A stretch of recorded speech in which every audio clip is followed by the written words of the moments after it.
これからですね、ブルガリアの歌をみんなに聴いていただきますけれども、ブルガリアっていうと何か知ってることある？ブルガリアってどんな国とか何か知ってることある？ブルガリアの曲2曲を奉納させていただきます。団員は9歳から30歳ちょっとまでいろんな年代層の方がおられます。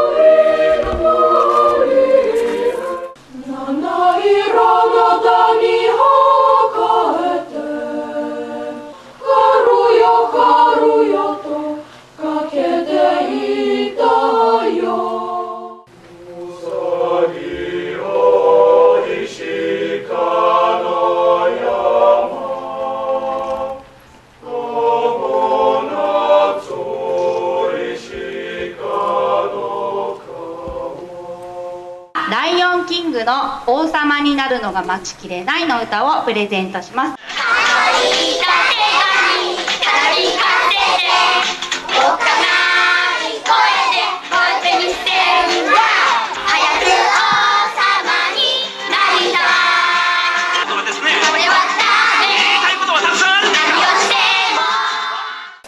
Да, впечатлението, голямо преживяване, един красив град. Много притеснявам се малко, да. Притесняваме се всички, даваме всичко от себе си, да бъде хубаво.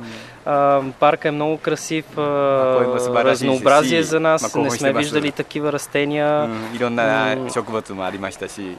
Да, такива постройки, вида на сградите така е интересен. Културата е богата за нас, нещо ново, така възвисява ни. Чувстваме се много добре. Благодарим. Да, с много голямо удоволствие пяхме. Много хубаво, красиво звучи. Приятелство. Приятелство. Приятелство.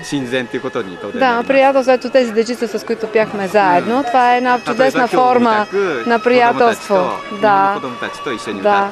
Независимо от разликата във възрастта или разликата в годините и в начина, по който пеем, в репертуара, няма значение. То е музиката обединява. Музиката обединява, да, и затова сме много доволни. Да, щастливи.